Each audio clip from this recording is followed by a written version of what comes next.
Women Krump Wednesday, where the women in Krump are celebrated for what they do so well every day.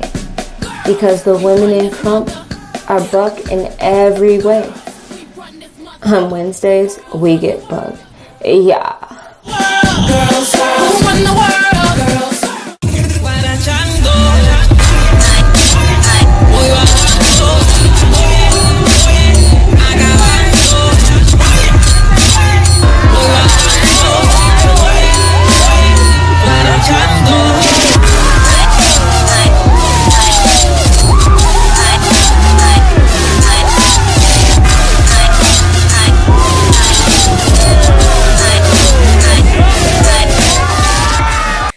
Hi, I'm Buckerfly, aka Lady Moody Rex, and you are watching Women Krump Wednesday. Our special guest today is Lady Rip, aka Brassy The Femme MC.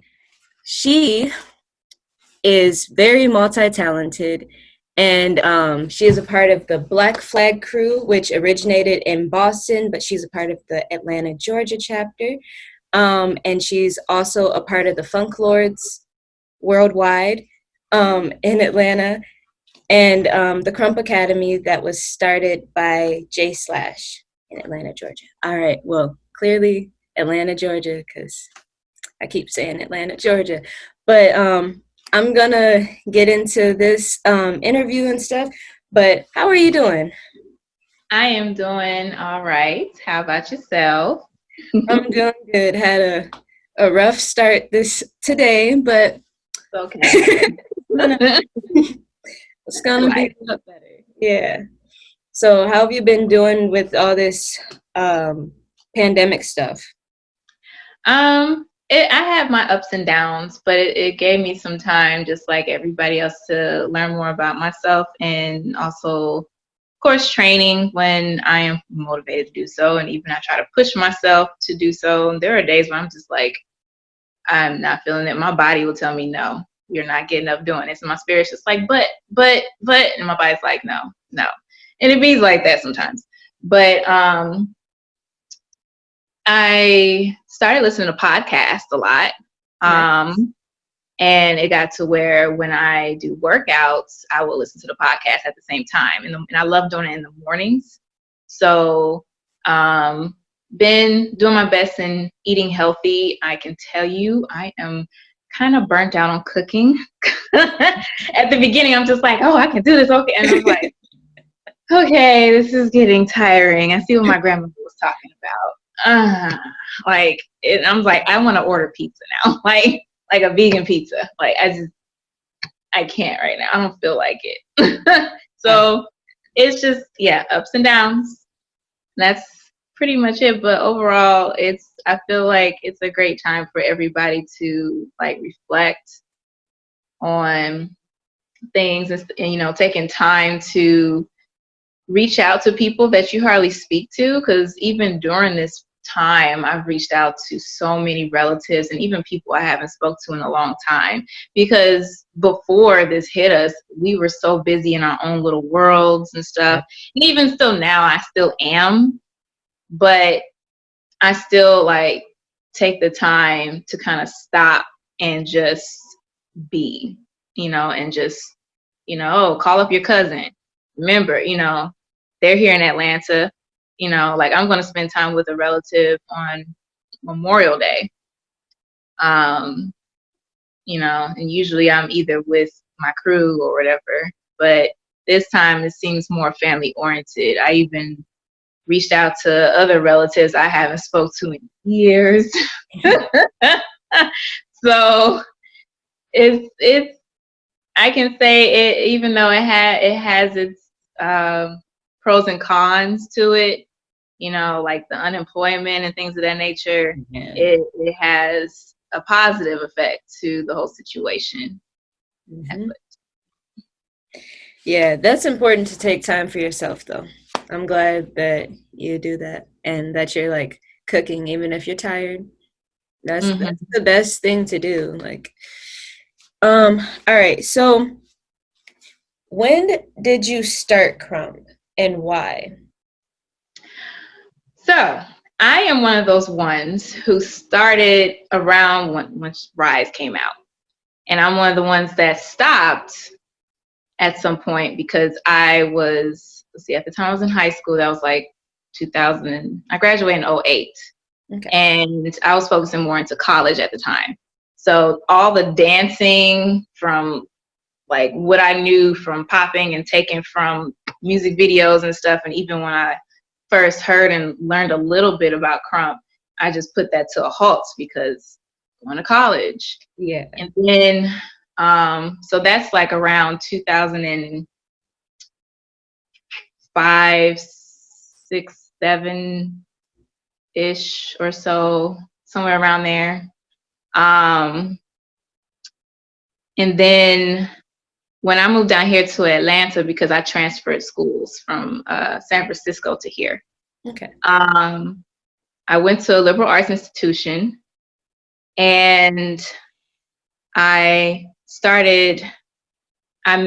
some of my crewmates, the Funk Lords, because they used to come on campus from time to time because I was part of a group called Ill Lit. It's an organization from Morehouse. Okay. We're at Morehouse, where they host open mic nights and stuff, and it's usually poets and a lot of poetry, singers, different performers, and things of that nature. Me, along with a couple of other friends, we brought dancing to the forefront later on. And I remember seeing some of the crew members, they would come and do some things at the open mic nights. And then next thing you know, they introduced, just fast forwarding because I don't want to drag the story. They introduced me into the scene here in Atlanta, where I first saw my first B-boy jam here and all that kind of stuff. And then when I started battling or going to clubs and dancing with the crew, I was just like, you know what, let me just get back into my zone and Krump. And let me see how it goes. And mind you, I'm still stuck in that old time zone. Yeah. So I'm doing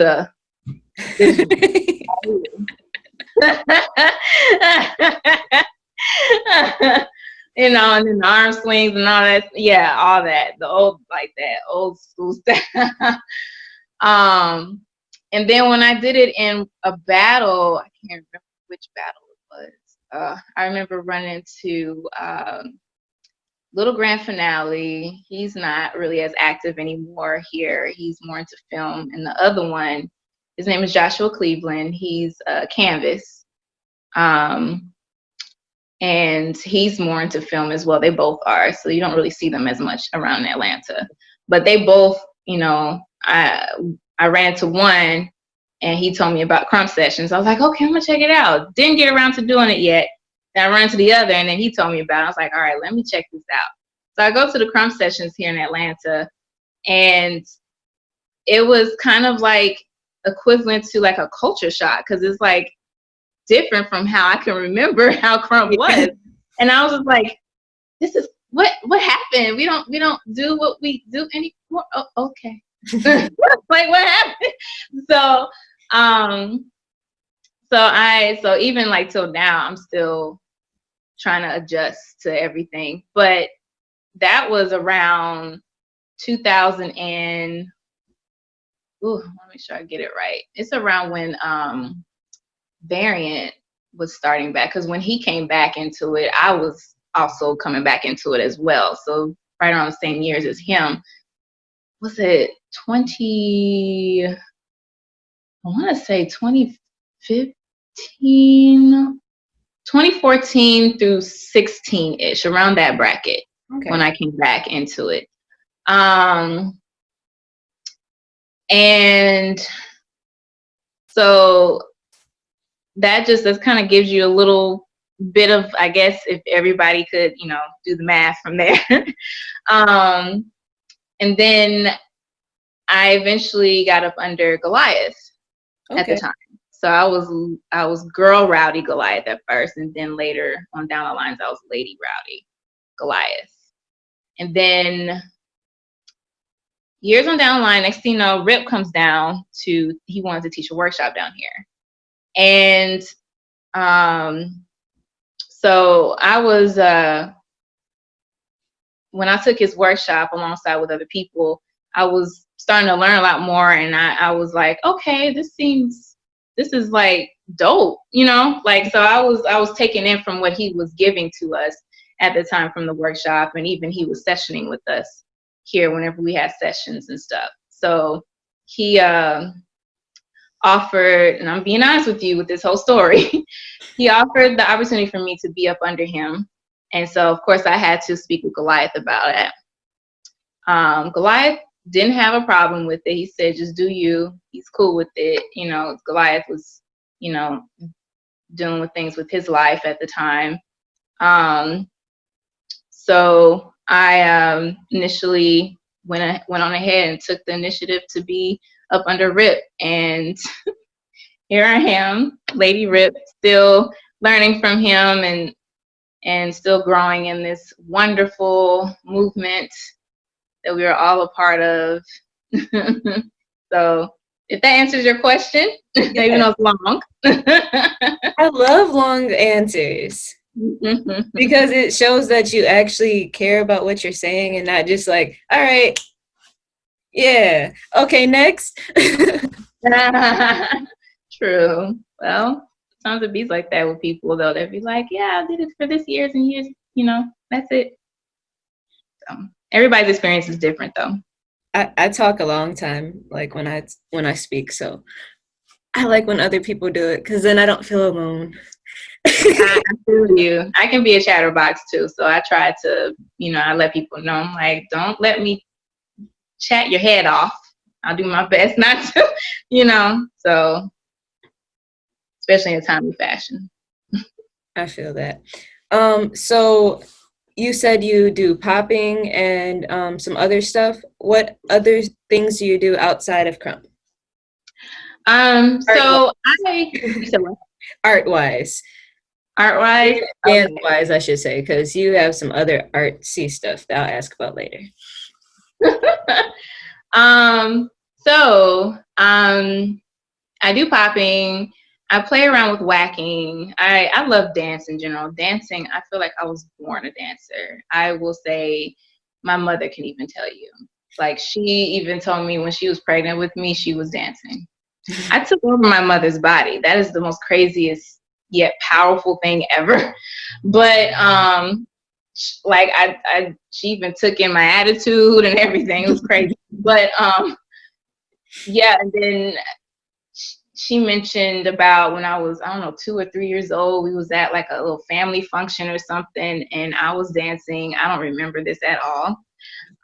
People were surrounding me while I was down. I don't know what I was doing. I don't know what I was doing, but apparently I was getting it. I don't know. But so yeah, I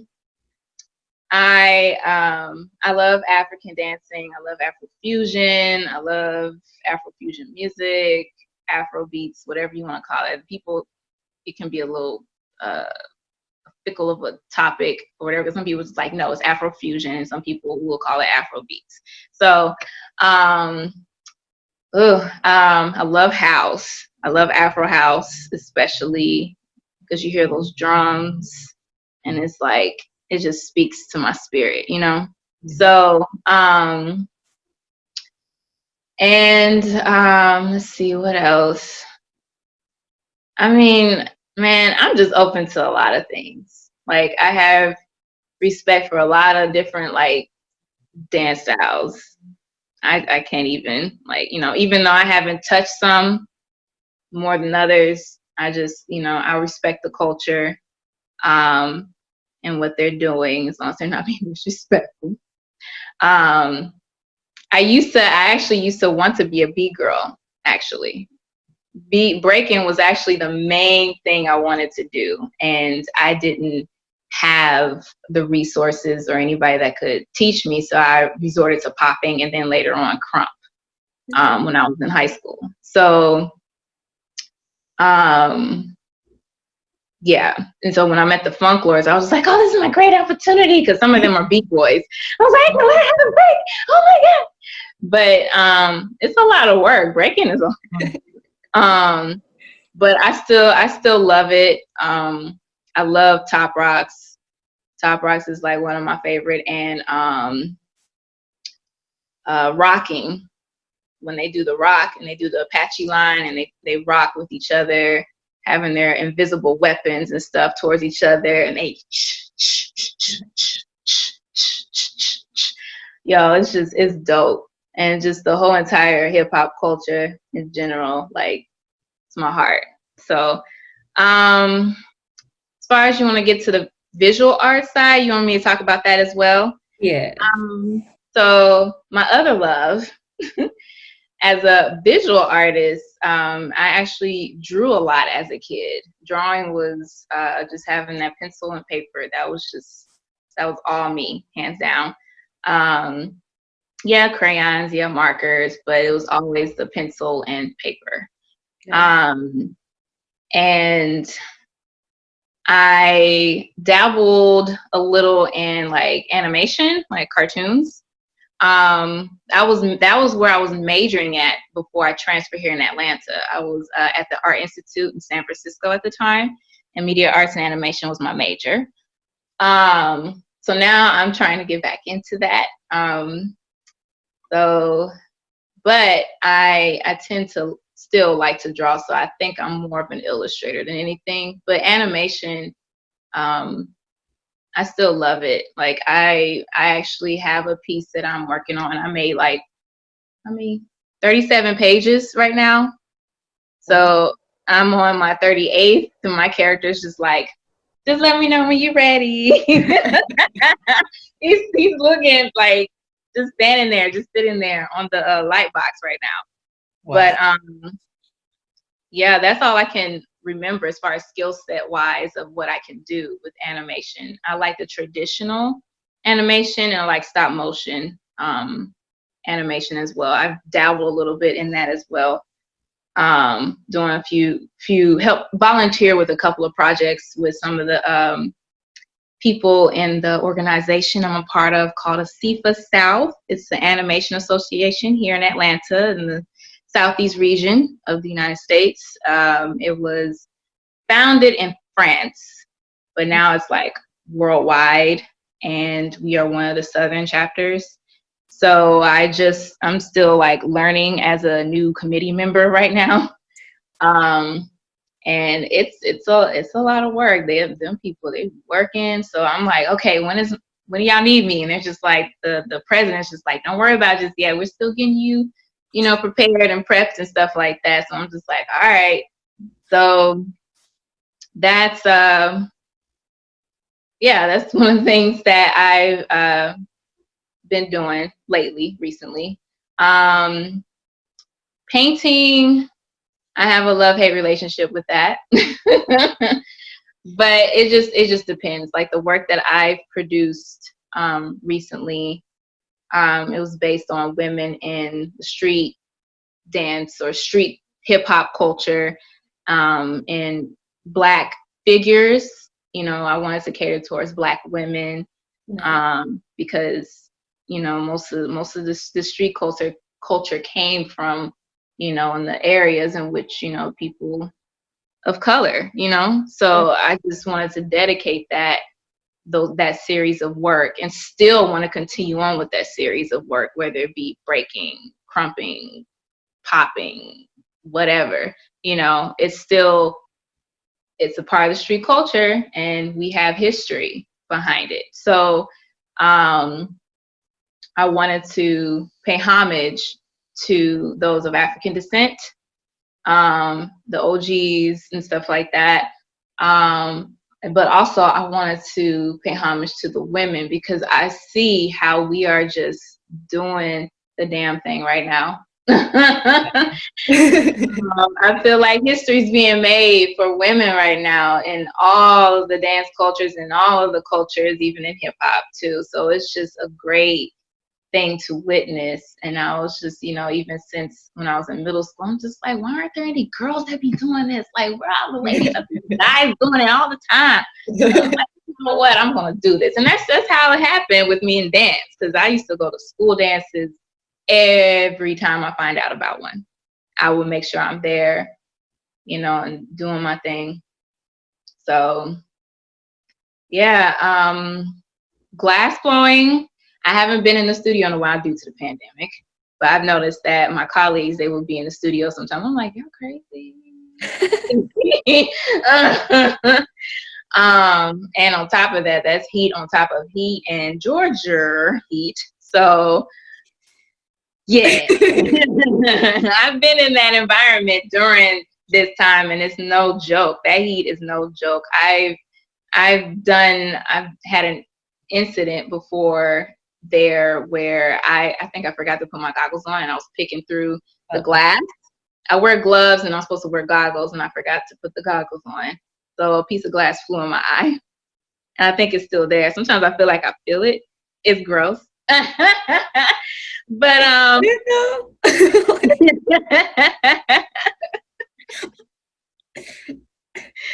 You okay? Yeah, I'm fine. I just eventually I think I would like to look into getting that out, but I'm scared at the same time. Yeah.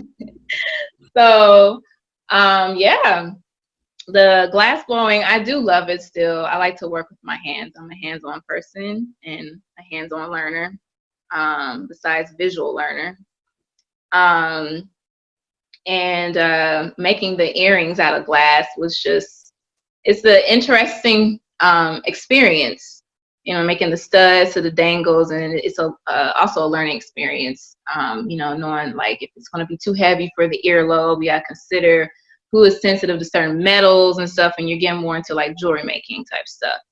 And then I started making little beaded chokers or necklaces, and making the beads is really fun. It can be addicting because sometimes I can't stop making them because it's just like, I wonder what this color is going to do. Like if I put this color together with that color, and how it's going to turn out, and you can manipulate into any kind of shape you would like. So it's fun despite the heat, but making the larger size pieces, when I see them doing it, or if I'm helping the owner at the shop with any of his projects, oh boy, that heat is, like I said, that heat is no joke. It's really hot. Sometimes I have to like dump my hand in the water before I go grab the glass out of the where it's melted at, because it's that hot. Like that glass is like orange, and to pick it up with the metal rod before he blows it out of the pipe, it's just, and you have to get a good amount too, so it'll be enough to blow it out if you want to make a cup or a plate or a bowl or a vase, whatever, even if it's like a lamp, because he makes and sells lamps, and they can be as huge as the lamps you see in the kitchen or in a restaurant.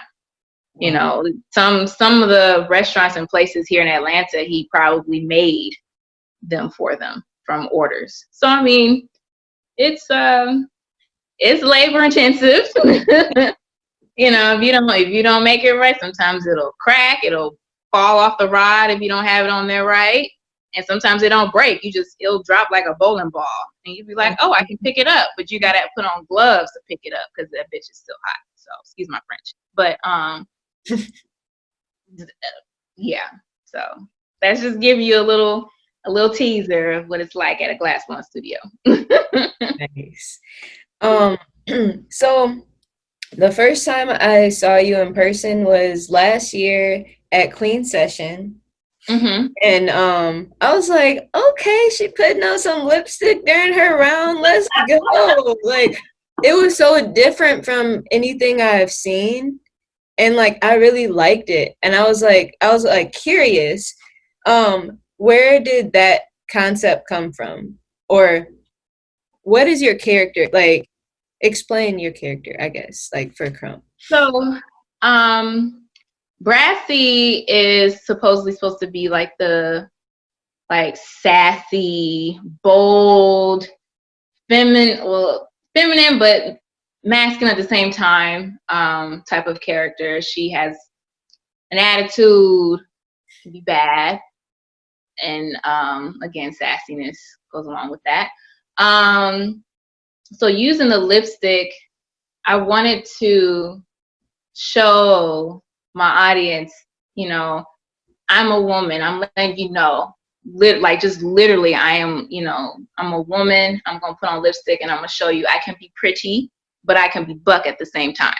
Yeah. So that is what I wanted to portray. I'm still playing around with that.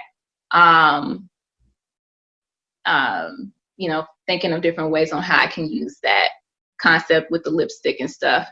But that's basically what I look at as, like, just looking like a woman. Well, a woman can look like as anything. It doesn't matter. But looking, I guess, dolled up or pretty, but being buck at the same time, you know. That's how I look at it. That answers your question. Yes, it did. Thank you. Because I was like, I really like that. It was like, it was different. Like I like different. So. Word, yeah. Unique is sweet. It just gives like a little refreshing like blast of air, like right.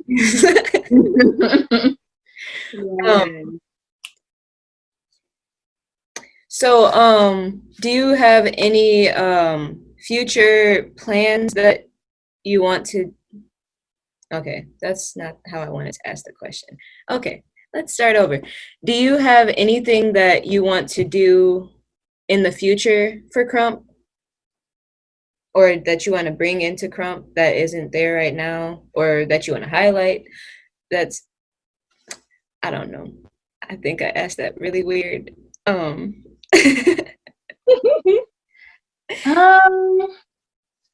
I do want to bring something into Krump. I'm not too sure yet. I have an idea, but I'm not too sure about it at this point in time, because especially since of all the things that I'm doing right now, and I tend to like to put a lot of eggs in one basket, and I'm like, I don't want to, you know, I say I'm gonna do this, and you know, and I don't get to it because I'm busy doing this and that and 2 or 3 other different things. So I have to put certain things to a halt until I can get back to it at that time. I do know, though, since I'm still invested in dance, I'm actually looking into getting more involved in teaching girls. My goal is teaching girls, especially girls of color. Because again, this is something you just don't see a lot. Yeah. Especially in the I feel like in inner cities, and those are my targets. So I don't really mind any age group, actually. If they can be from kindergarten to high school, I really don't care. Or even young women who are maybe older than that. It's whatever. But I'm right now, I have to start my training for that. But anyways, it's an organization here in Atlanta that caters to women who dealt with physical abuse.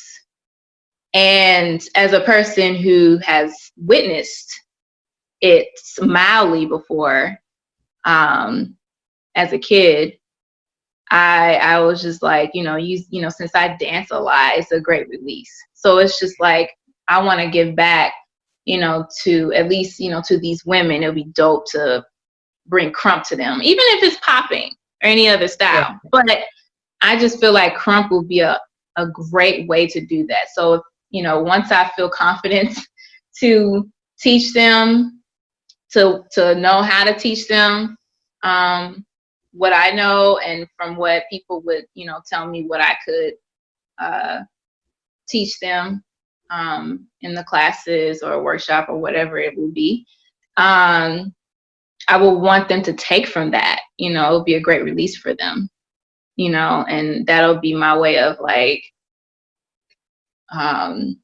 being there for women who probably had it worse than the person that I've witnessed, you know. Because I mean, that even though that was mild, that still is a form of physical abuse. And I know those women there at the center had it worse than her. So I know that's one thing. And then even to continue on, like, elsewhere, like I'm still trying to find my niche and my place in the culture and in the movement.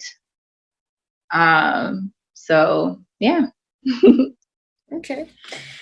All right. So kind of following that question, what legacy do you want to leave in general? Like from your art, from your life, when you're not here any longer, or not necessarily when you're like completely gone from the earth, but like when you're just no longer doing art, which I probably don't see you doing. But if that time comes, what legacy would you like to have left behind? Just leaving an impact in the movement, showing that, that I was loyal, I was very passionate to the culture, especially for women. Definitely for the women. I'm always supportive of women in all the different movements and the dance styles and whatever style any woman would do. I'm very about, the upliftment of womanhood and sisterhood and stuff like that, so I think that's one of the main things, just leaving a print of all the things that I've, done. I believe that makes sense. Kind of like, I don't want to say necessarily like how Michael Jackson did, but but just something for whatever people remember me as, on a positive note,